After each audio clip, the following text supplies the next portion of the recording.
Here in this lecture we will look at the advantages as well as disadvantages of fuel cells. The fuel cells are very appropriate for power plants using cogeneration systems in circumstances where environmental issues such as a clean atmosphere, silence and absence of vibrations are of particular concern. So we have lot of generating systems which are operated mainly with the turbines and mechanical parts. So they will be giving you noise.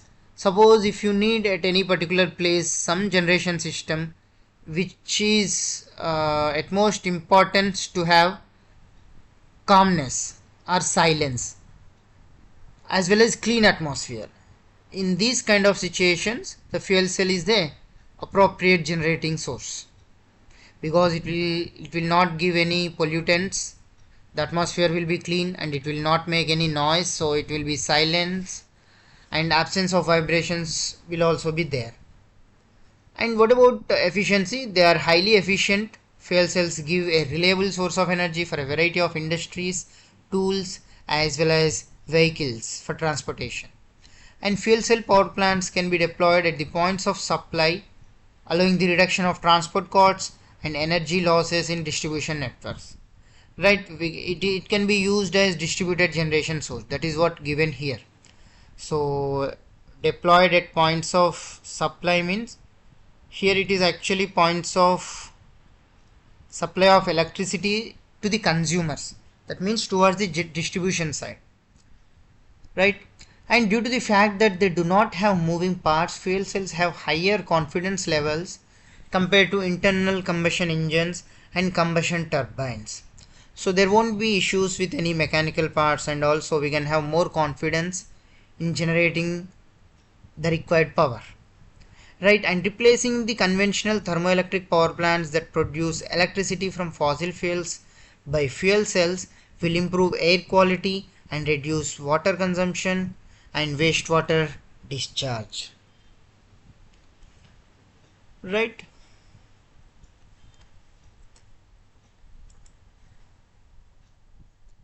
Now coming to the disadvantages, the need to use noble metals such as platinum, which is one of the most expensive and rare metals on our planet.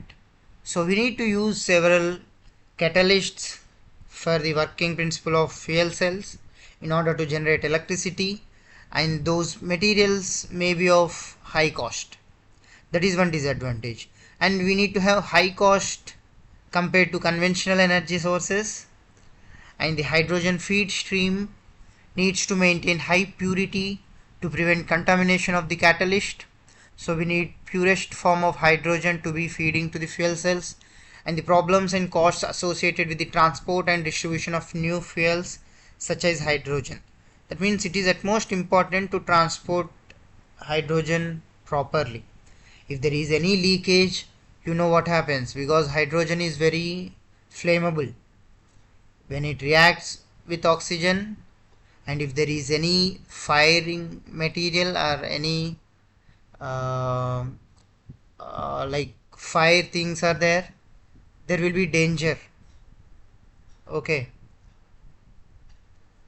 And coming to the economic interests, the economic interests associated with the fossil fuel industries will be affected in the industrialized countries.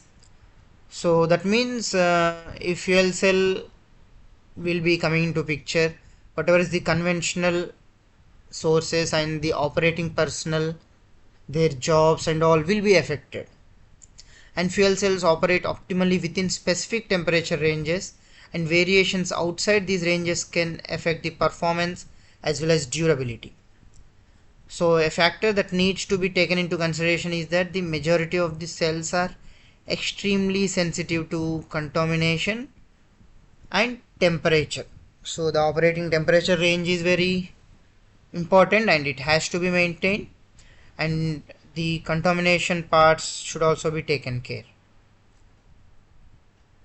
These are the disadvantages.